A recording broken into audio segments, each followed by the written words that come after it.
So, you've done your freehand, the model is painted. But what about weathering?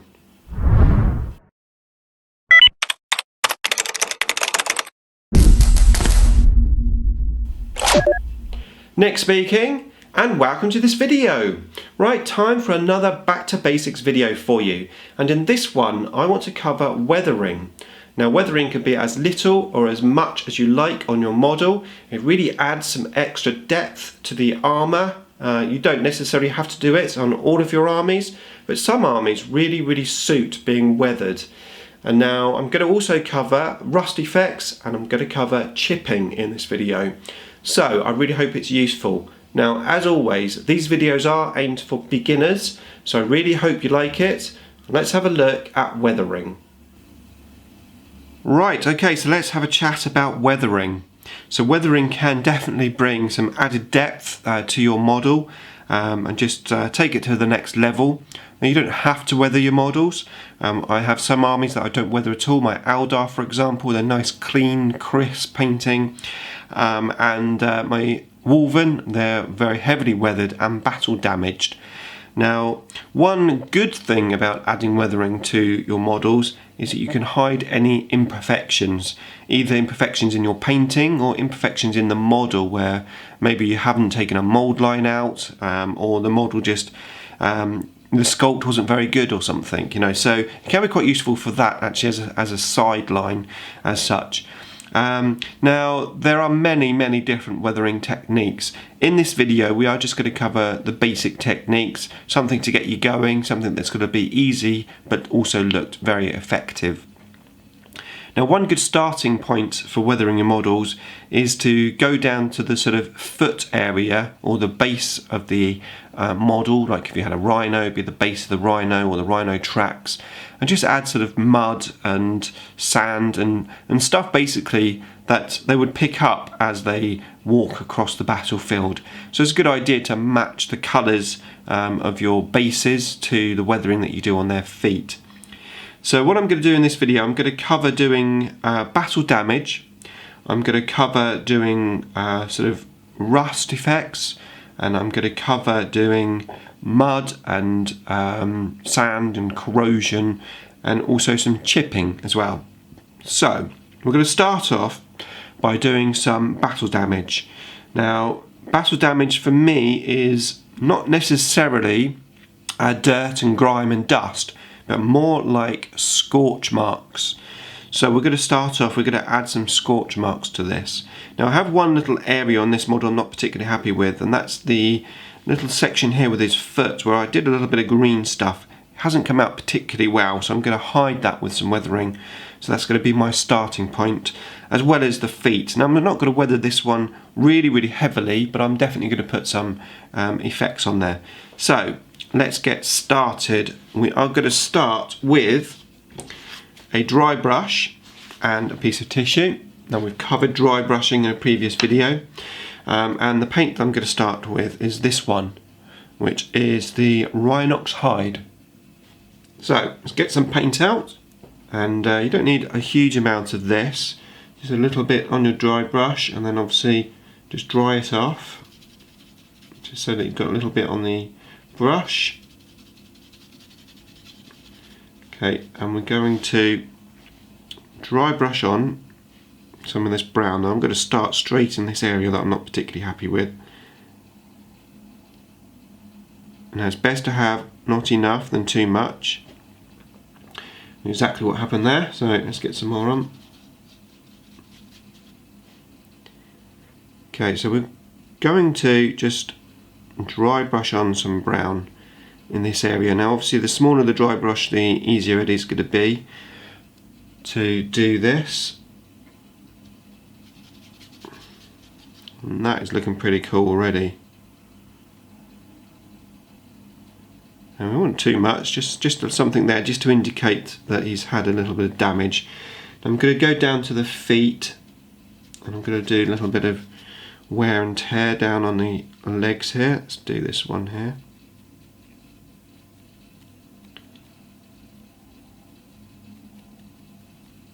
Like so. And just gauge where you want to put this battle damage. Now, you don't want to do too much. I'm going to do a little bit on the backpack.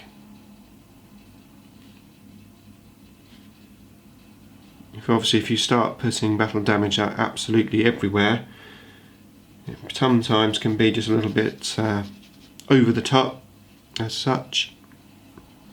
Do some on the back, so imagine you were looking at this from behind. Going to do a little bit here. Hopefully this is picking up on the camera okay.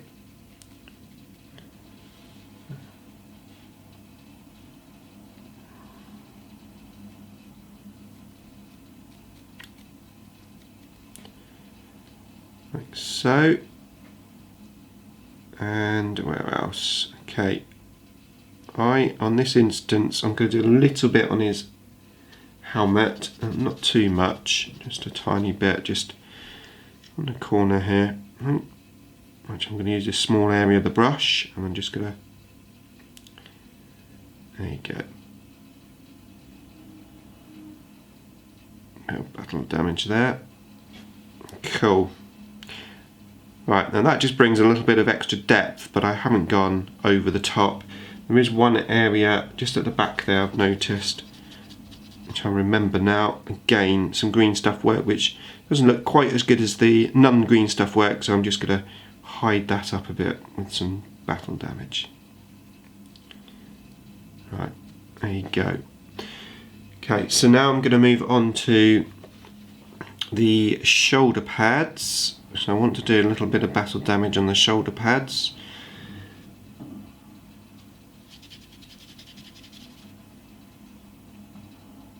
I'm going to do some here, and I'm going to do it so that it goes over the decal, so that it looks like the decal is part, you know, underneath the model rather than the decal being stuck on the model. And I've got two left arms, of course, so I'm going to do the same with the other one as well.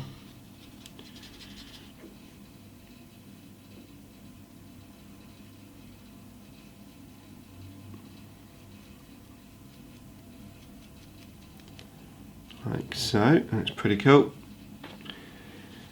Right, we're going to go to the front of the guns here as well. I'm going to use this colour to do some burn marks on the front of this gun, because obviously this would get a bit hot if you were firing it. So you can see I'm keep putting paint on my brush because I'm not using too much. Just gradually building it up, and then on the last one, the plasma.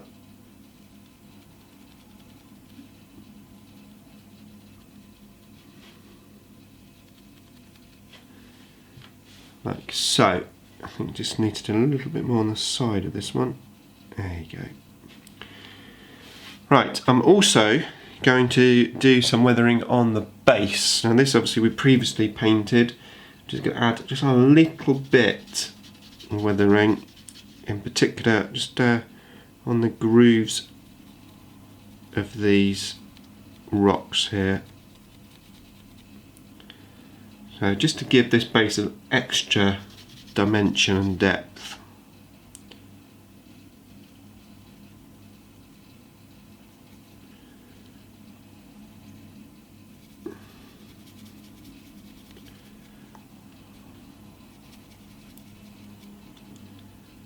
That's it. Right. Okay, excellent. Right, what we're going to do now is we're going to get some black. So we've got just a standard black. Now you don't have to clean out your dry brush here, you can just continue using it. Of course, if you do clean your dry brush out, you've got to wait until it's dry before you can reuse it. So I'm going to now put some black onto my brush, and I'm going to basically repeat the process but using less paint. And I'm going to add a second colour effectively to what we've already painted. So just coming down here, just very gently, just add this extra piece of colour, and all of a sudden it's giving it another dimension.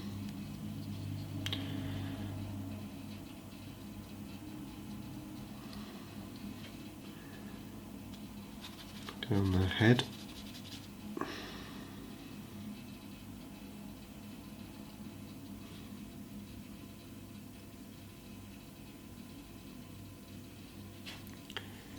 Now there are other techniques like I was mentioned weathering powder, also sponging techniques where you can use a sponge and dab it on.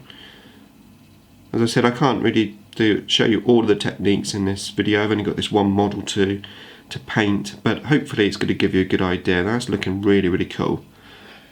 Okay, so let's carry on with the other bit. So let's do the 2 shoulder pads.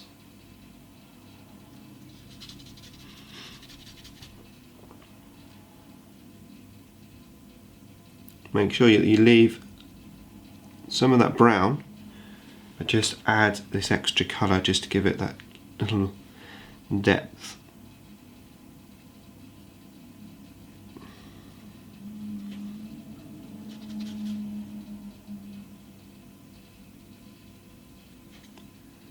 And then again on the front of these guns, but right on the front this time,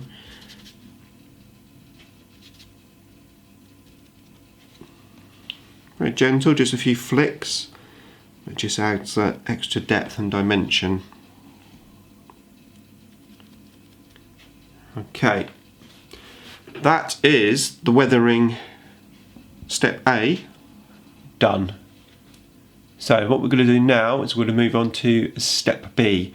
So I'm just going to wash out my brush because I finished doing the dry brushing for now, except I've just remembered I haven't done the base. So let's quickly just go to the base and just add just a little bit of dry brushing in this black. Not too much here, just a little bit, again just to add that little depth. Excellent, right, there you go. Okay, so I'm going to wash out the brush and we're going to move on to the next step. Right, okay, so we've got our battle damage down, and the next step we're going to add our actual sort of mud as such.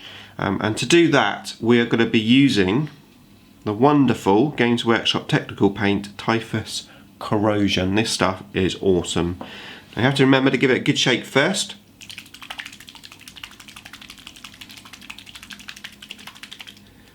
You also have to remember to use an old brush because this stuff will ruin your paintbrush. It's basically a sort of wash but with bits of sand in. Now you could make up your own mixture using some sort of household sand and some wash or paints, you know, etc. But honestly this stuff is just awesome, so I highly recommend it. So what it does effectively is it adds some weathering, and also it's got bits of sand in, so it adds some texture as well. It's really, really awesome stuff. So I'm going to take this. It's very good for metal work as well as actually on models themselves. So I'm going to add this, where we've got this weathering in this groove here, I'm just going to add, is it focusing? Make sure it's focusing. Right, I'm going to add this to the actual metal itself. There, that looks cool. Now I'm not going to do too much of this on this model because I don't think I need it on this one. I am going to add some just down on his foot here, especially where I've got this weathering. Like so, it's just put a little bit on the front of this foot. Now when you first put it on it looks a bit dodgy, but when it dries it looks really cool. So I'm just going to add some at the back here.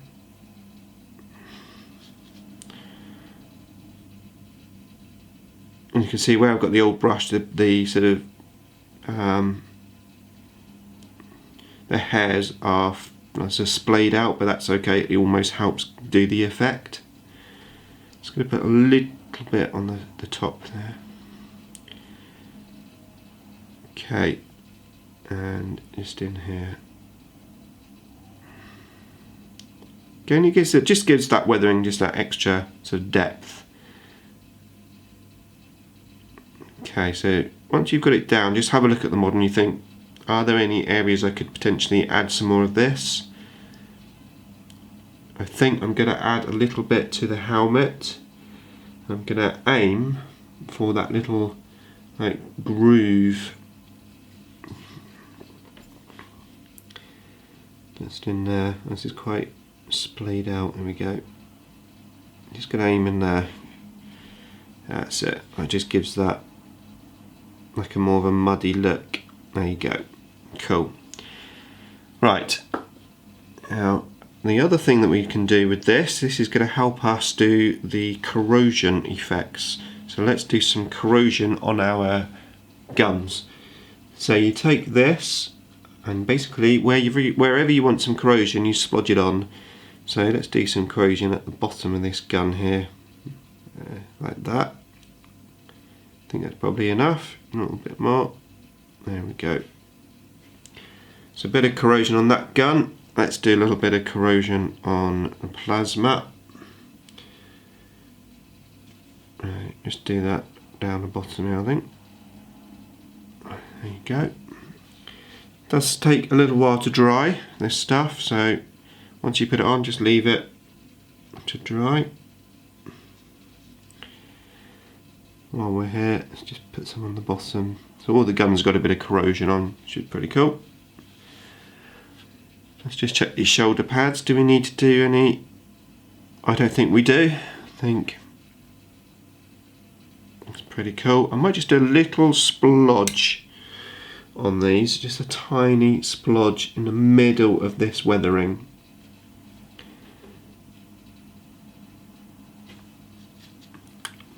So blob it on and then just, there you go, that's it. Just helps to give that weathering a bit more depth.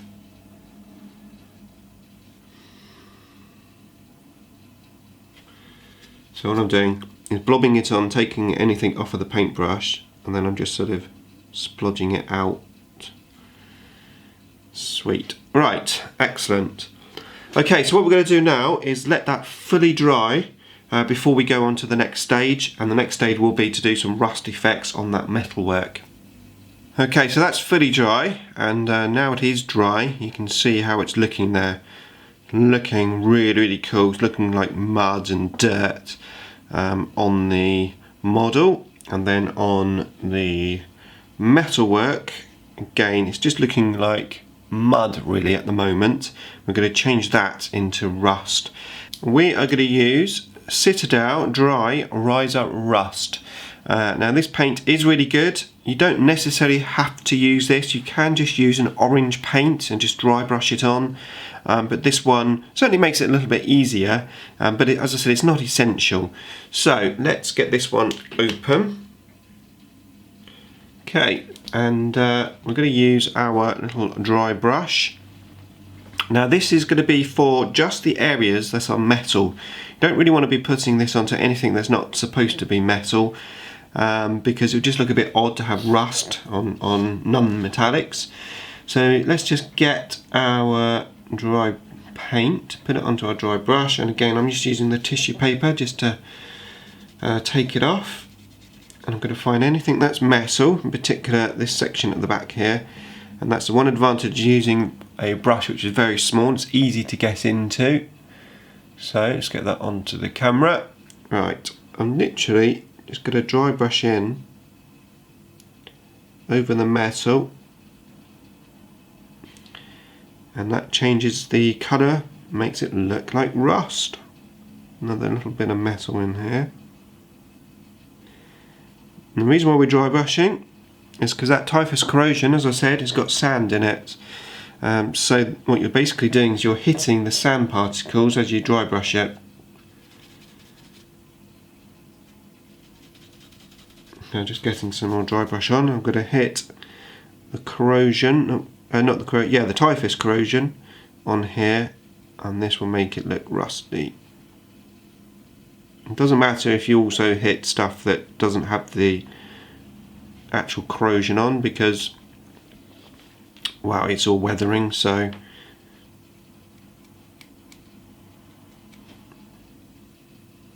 get some more paint, little and often, it's always the way. Easy to add more, it's very difficult to take some away.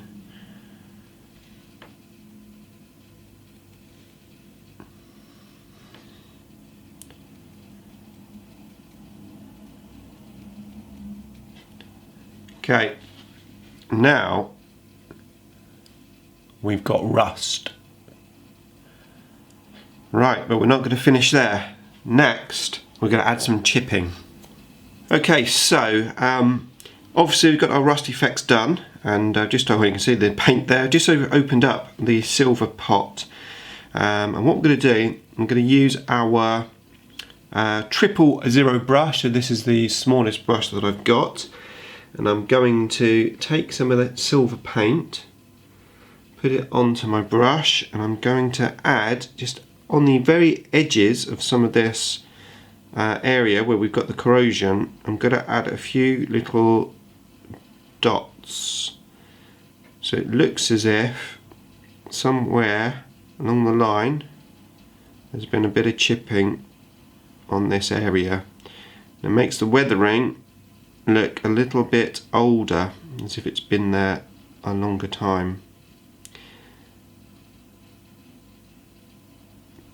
Okay, so that is very minor, but it helps give that weathering, that rust effect, an extra dimension. So let's just do that on the rest of them. Now you can add this chipping also to the front of the gun as well.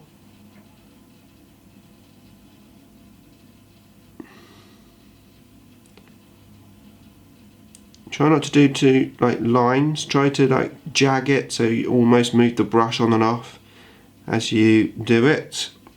Let's do a bit on the front of this gun as well. There you go. And plasma.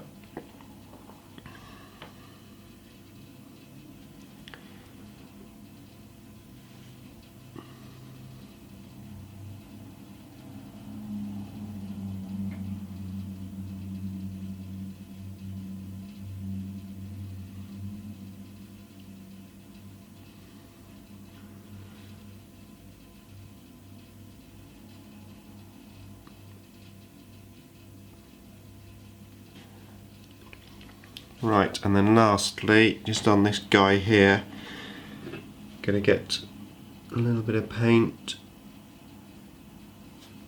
and I'm just gonna go in here and just do again a little bit of, almost not chipping this, but it's just indicating that there is metal underneath this rust.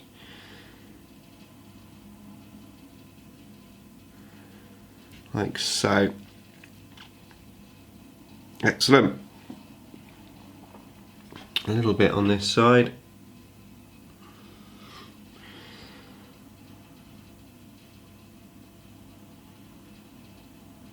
Of course, if you do your chipping and you think, oh my god, I've done way too much chipping, just get your typhus corrosion, just go back in. Okay, so that is the weathering done. I really hope you enjoyed the video. Thanks for watching, of course, as always. Please comment, like, share and subscribe. Hit the bell button so you don't miss out on more updates of the wonders of Warhammer 40k. Thanks for watching.